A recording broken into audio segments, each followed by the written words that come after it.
All right. What's up, guys? It's been a minute. I know we've said we were going to be doing daily vlogs, and I haven't stuck terribly true to that. But, well, we're posting vlogs, and that's a good thing. We've got some projects on the car today. I'm not exactly sure what we're going to be working on. I need to sit down and set some goals. We'll definitely be cleaning, but that's not for you guys to see. Still looking like a mess, but we do have the chassis harness in. Wait a second. Rewind. We've got some talking to do because you guys haven't seen just what's happened.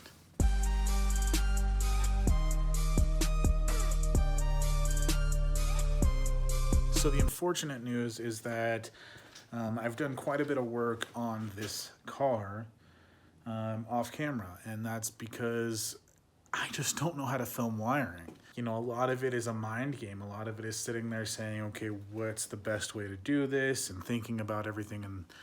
And so a lot of it is just standing back and thinking about what's going to happen.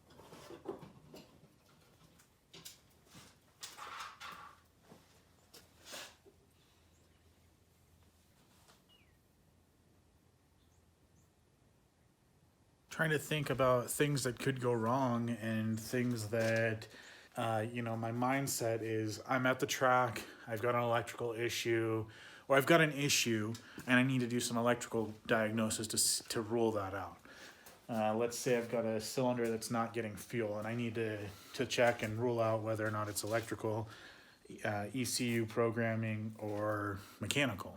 And so my goal in every revision of this harness that I've done, which we're up to about 9. That's the 9th time I've rebuilt this harness for this engine since 2013. And, you know, my mindset's changed on a lot of things. Sometimes it's, you know, tuck it. I want it to be as clean as possible, as little wires shown as possible. Sometimes it's more performance based. Sometimes, you know, it's like I need to add some new stuff in, and so I got to tear it apart and do it.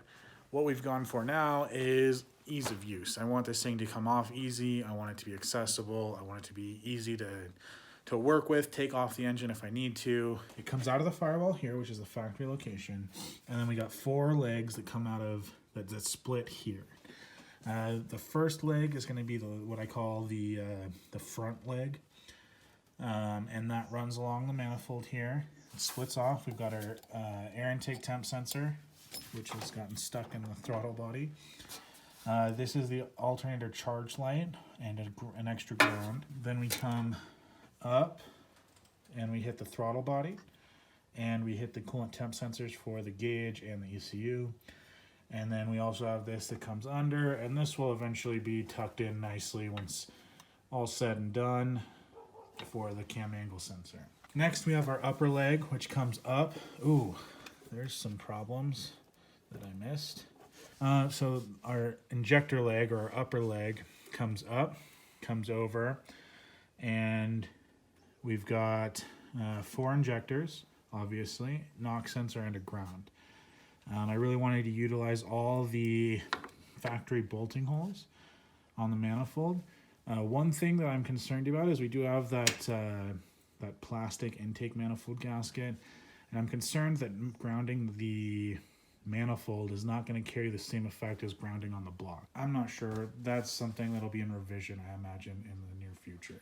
And then our last, I guess then we have our lower leg, which is going to be starter wire, oil temp sensor, and speed sensor. And then we have the boost controller. We have idle air, which is tucked down under here. Very accessible though. I can come through right here. There's the connector right there. This is coil pack, which I need to redo this section because it's hard and crusty, and we've got some. This is like a loop wire for testing. Also have the O2 sensor. So one thing I did with the O2 sensor is I took it and I split the wires from the sensor. I split the wires so that the ECU would get a direct sensor reading without the interference of my gauge. But my gauge would also get the same reading from the same sensor. Now, I'm not sure if I'm gonna have any interference issues. If we do, we'll be eliminating the gauge. And then what we did is we came inside So a while ago I set up this stack method where the ECU, the igniter, and the wideband information processor thing. Bandit, come. Shit, I forgot about the dog. A while ago I set this up, ECU, igniter, and O2 sensor wideband processor. We have two more legs of our loom up here. So this being one of them here. And this is going to be power, wait, no. So that's cluster, that's an extra ground, cluster.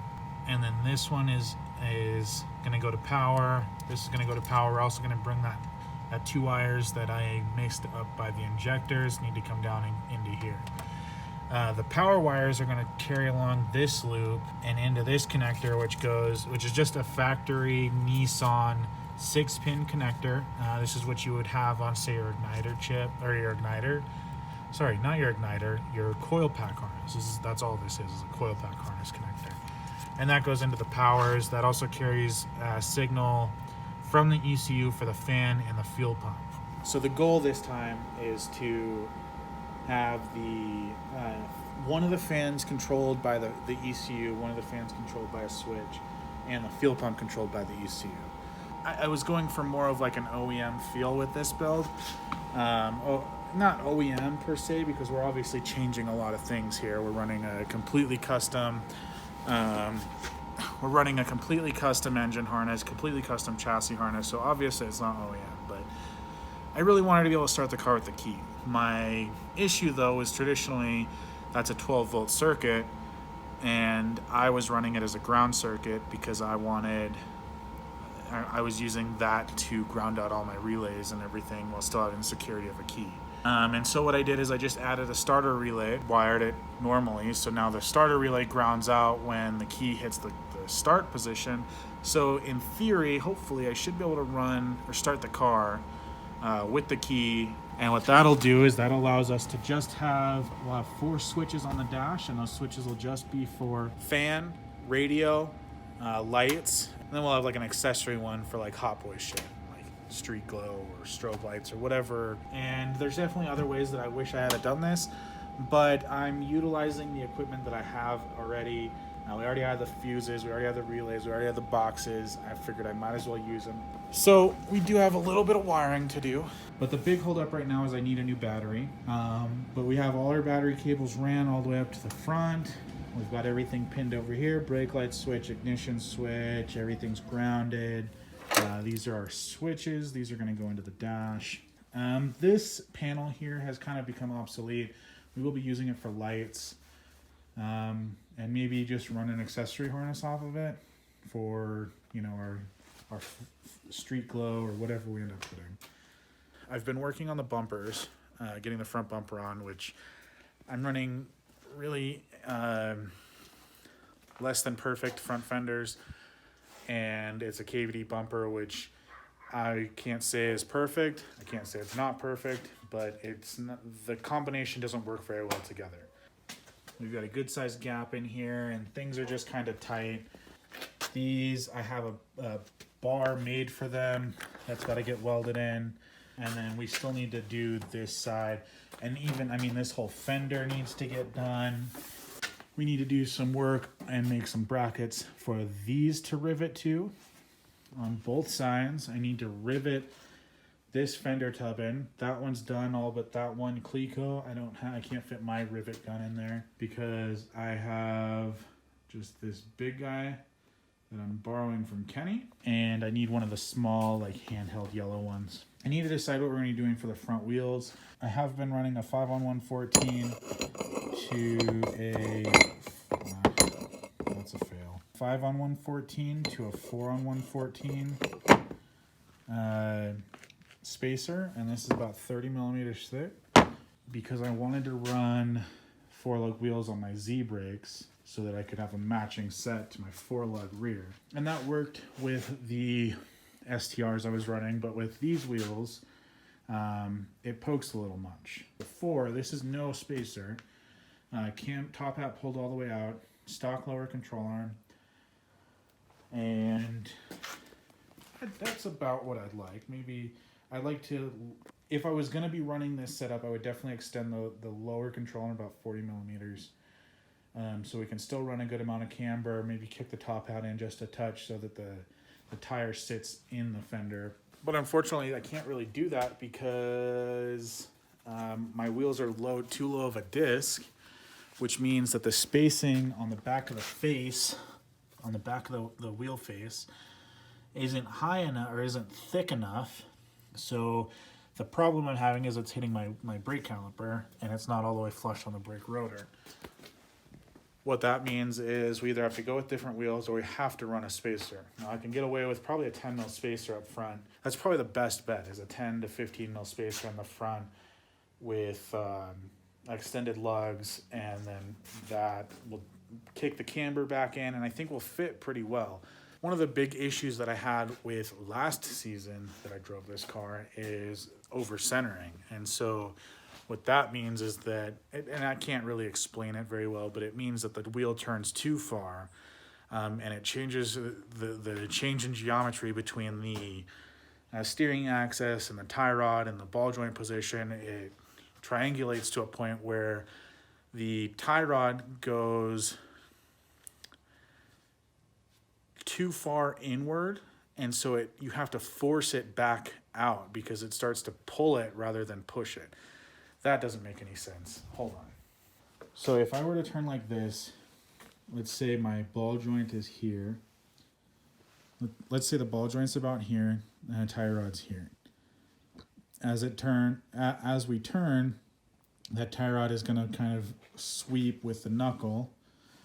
And the problem with over centering is when we're in a position like this, the tie rod will actually go too far along the radius that the ball joint would turn on, and it would actually start to pull the tie rod this way rather than pull the wheel back this way. It would actually start to pull the tie rod forward towards the ball joint, and that's a side effect of cutting the knuckle for the steering angle, and so you have to be able to combat that, and there's a couple ways you can do that, with bump stops being the easiest one. And so I would like to run the factory bump stop. That gives us about this much angle. Obviously, we have a lot of rollover, meaning the camber is way too much, and that's another benefit to running the extended lower, is because if we think about extending the lower ball joint, which is right about here, extend that out 40 millimeters, what that would do to the bottom of this wheel versus the top. What that does for us is that's going to give us, this would be our leading wheel in terms of our drift at this point, based on the direction the wheel is facing. And on our leading wheel, we really want a high contact patch with the ground. So you can imagine, in this case, we're only going to have a small contact patch here, which means we're going to have very small amount of front grip. Now, a small amount of front grip is good in some cases and terrible in others. It's a balance game, really. Having a lack of front grip is going to allow you to over rotate, which is going to give you an opportunity to throw backwards entries and whatnot. But having too much front grip is going to cause you to under rotate in the front, and it's going to cause the back end to spin out because you've got too much front grip, which I experienced when I was running my 595s, my RSRs, Federal RSRs. I ran like a really grippy tire last season and had issues. My biggest issue with the tire would come from when it would hit the inner fender well. The tire would grip so much it would actually stop this wheel and cause the car to spin out. And I would be able to combat that in a leading position, but I would be able to combat that in a chasing position, because I could focus on my angle, I could shallow up. But in a leading position, I like to throw big angles, and I like to, run really wide on the corner, and that proved to be very difficult when, your front tire stops suddenly, unexpectedly. So we definitely have our work cut out for us coming up. And I'm trying to set a deadline so that we can have a goal and can kind of put a fire under my ass. With buying the house, though, however, money's been really tight. Home ownership is no joke. It's not cheap. And, you're going to run into issues that are going to eat up the budget. And I'm feeling the pain. we're working through it. But one way that I've actually chosen to combat that is a few months ago, I decided to pursue my real estate license. I looked into it when we started looking for our own house. I honestly thought that we would have much more time between the time we started looking and the time we bought. And the idea at that point was, well, you know, when the time comes, I'll buy my own house. And well, that's not really how the industry works. You can't really do that when you're under contract with a real estate agent and a broker. I actually just passed my board exam, and I'm ready to be a real estate. I'm ready to sell some houses. I've got a little bit of a budget that I need to put aside for that. It does cost a bit of money to get started in real estate. You got to pay for advertising. You're an independent contractor working for a broker, so you're responsible for your own advertising. You're responsible for your own leads.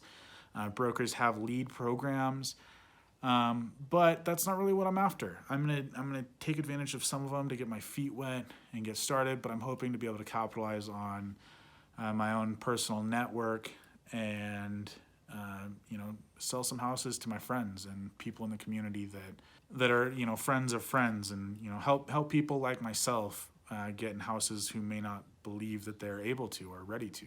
I certainly didn't think we'd be in a house, and I certainly didn't think we'd have an acre, and I certainly didn't think we'd be in a house this quickly.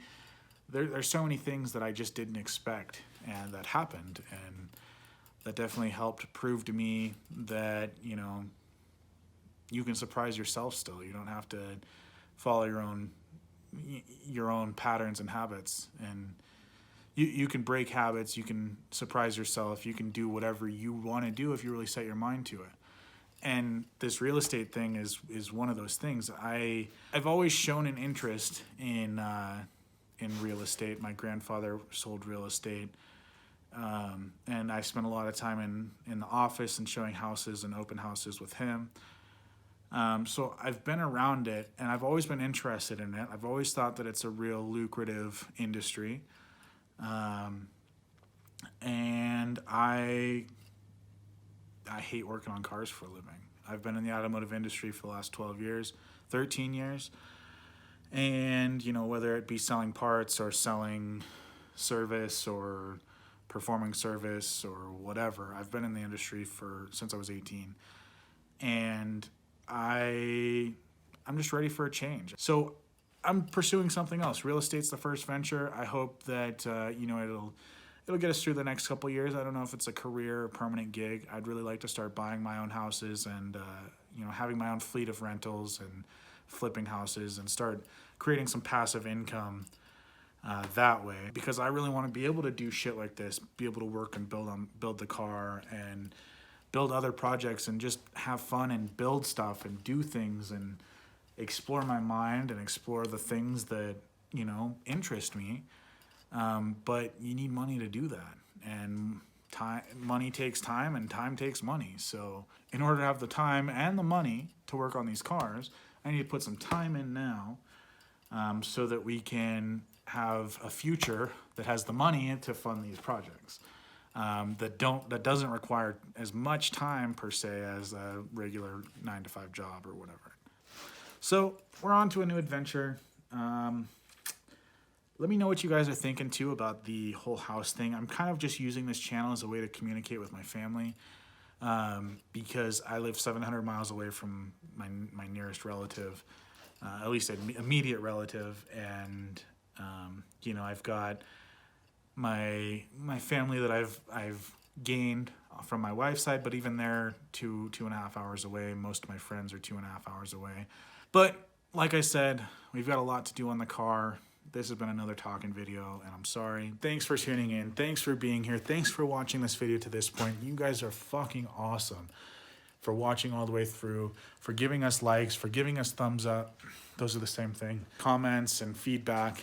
And I'm just asking, you know, take that extra step, log into your YouTube channel on your phone or whatever it is that keeps you from commenting. Drop a comment and tell me what you guys want to see on Thrashed Chassis. Where you guys want to see this channel go. Obviously, car stuff is important to this channel. That's where our roots are. And it's not going anywhere. I just think it'd be cool to share a little bit more of our journey rather than just the car stuff. And I hope you guys would be interested in that. Please let me know. I love you guys. I love you, Dad, Uncle Wayne, Uncle Scotty, Mikey, Baba, everybody who's watching, Michael. You guys are what keep me posting videos and keep me posting content to keep you guys informed, because I'm not on social media. This is the only place you can go, unless you're physically talking to me, to see what I'm doing. So I love you guys. I appreciate you guys. And I can't wait to see where we go from here. Thank you so much. And I'll talk to you tomorrow.